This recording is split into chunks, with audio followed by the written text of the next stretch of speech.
All that is necessary for the triumph of evil is that good men do nothing. In the current political climate, this quote could not be more relevant. Back in 2016, there were many saying the same thing. Oh, Trump can't win. Oh, they're going to rig the election. We should just throw up our hands and quit. Thank God that most didn't buy into that nonsense. And they stood up and they did something. And as far as this channel goes and me, I am going to do everything I can. Every resource I have will be brought to bear to make change in this country. The folks over at Teespring thought that they could intimidate me and silence me by saying that we couldn't use the Dixie flag, the rebel flag, the stars and bars, St. Andrew's cross, whatever you want to call it. So I leaned back to my military training and found another way around. They thought that simple image of red and white and blue with stars was the scariest thing that I could create. Think again. See, the one on the right, everyone's going to get. The one on the left is going to take a minute because it's basically a psychological operations smart bomb. Contrary to popular opinion, no one owes you anything. You don't matter, it says at the bottom. Now, to those of us who don't believe the world owes us anything, we will just walk by that mask and not think much of it. But to those walking around who have it in their mind that they're owed something, that they've been slighted, that message is going to stick. And it's going to bother them. And it's going to get inside their head. And it's going to live rent-free. You can do something. You can have an effect. You can take the crusade to them. And these masks are live, and they are available at the Florida Maquis store. I will, of course, down in the first pinned comment, give you that link. And you can go get these for yourself, and you can be part of the solution. And for those of you who are questioning me about some perceived flip, the law and order society is not debatable. It is not debatable. It wasn't an issue in 2016. But for those I love, I will do horrible things.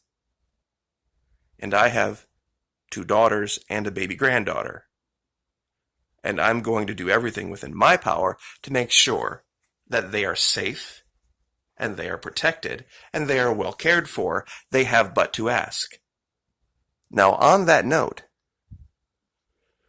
I have mentioned before that I was a United States Army interrogator. It was my job to know people. I wasn't special forces. I wasn't some super sniper soldier. I wasn't one of these guys that, people talk about. It was simply my job to know people, to understand them, to get inside their head. This is the president in his most recent tweet. We are united in our effort to defeat the invisible China virus, and many people say that it is patriotic to wear a face mask when you can't socially distance. Personally, I have groceries delivered. I avoid going out like the plague. I'm a very private person anyway, so it's not a big deal to me. I wouldn't say I'm an introvert. But in the occasions that I do go out, I, of course, bring a mask with me. There is nobody more patriotic than me, your favorite president. Now, some of you are asking, why did he give in? Why did he give in? There's probably one thing that he and I for sure have in common and that we will always be in lockstep on. Our baby daughters have but to ask, and we will do it. And there's a lot of fathers out there with girls that know exactly what I'm talking about. They have you wrapped around their finger from the time they're very young. They have but to ask, and you do. I guarantee the reason he's wearing a mask is because she asked him to. It's just that simple. And I'm going to debunk something right here, right now, and nobody's going to be able to argue with it because it's just simple fact. Here's an experiment you can do at home to debunk something. Go find a mirror and exhale on it. What's going to happen? It's going to be a little cloud of water vapor that's going to appear on the mirror. Now, go put a mask on or anything to cover your mouth and exhale with the exact same amount of force, the exact same way you did before. Very doubtful, if any water vapor shows up, that it's anywhere near the size it was when you didn't have a mask. What does that mean?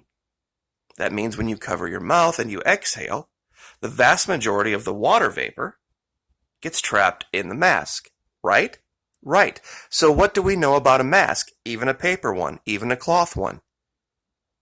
It changes the velocity of your breath and it traps water vapor. Now, here's a chart that shows you the relative size of different things in the world. All the way over to the left at 1 × 10 to the -1 nanometers is a molecule of carbon dioxide. A little bit over toward the middle, your average virus. 1 × 10 to the second power is the size of that. Nanometers. 1,000 times bigger. Viruses are 1,000 times bigger than CO2 molecules. So this idea that somehow wearing a mask traps CO2 and makes you breathe your own CO2 is horse crap. If you're saying it can't trap a virus, viruses are too small, CO2 molecules are 1,000 times smaller than viruses. CO2 molecules are literally 1 atom of carbon and 2 atoms of oxygen. 3 whole atoms big.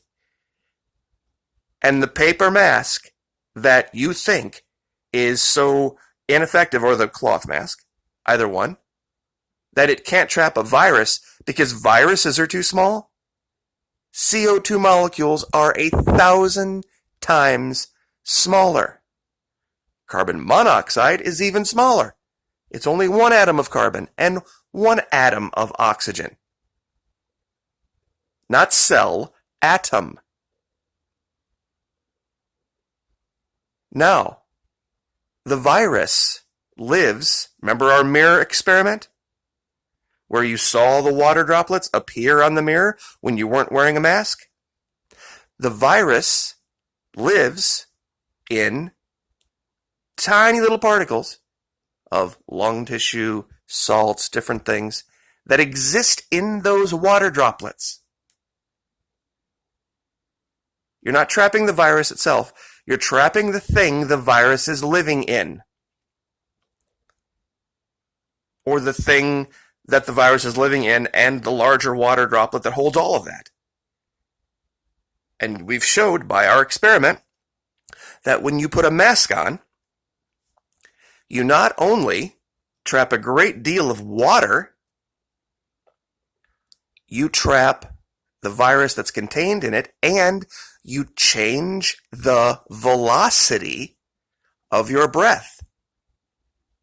That's easy to do. Don't wear a mask and just exhale on your hand.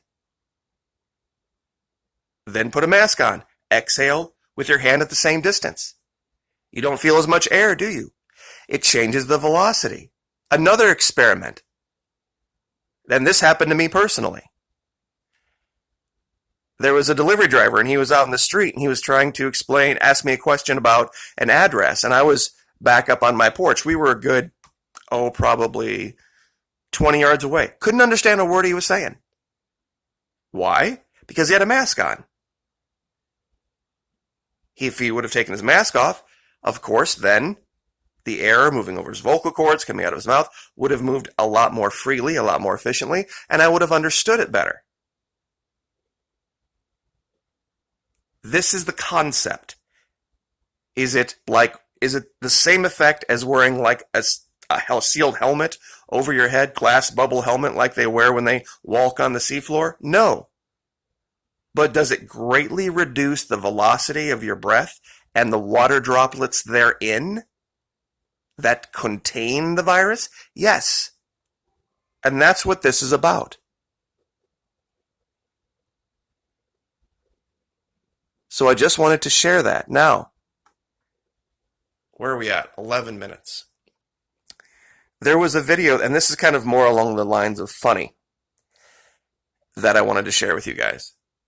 MSNBC absolutely blew it in one of their documentaries or articles or stories, whatever you want to call it. I got this from Kim Iverson, and you're not going to find this anywhere. They were trying to do an article where they say, oh, we should keep the schools closed. Oh, it's too dangerous to open the schools. Just like with the issue here in Florida with the teachers' unions suing Governor DeSantis. Listen to how this article went. And then look at the expression on this guy's face. I'm going to replay this. Ready?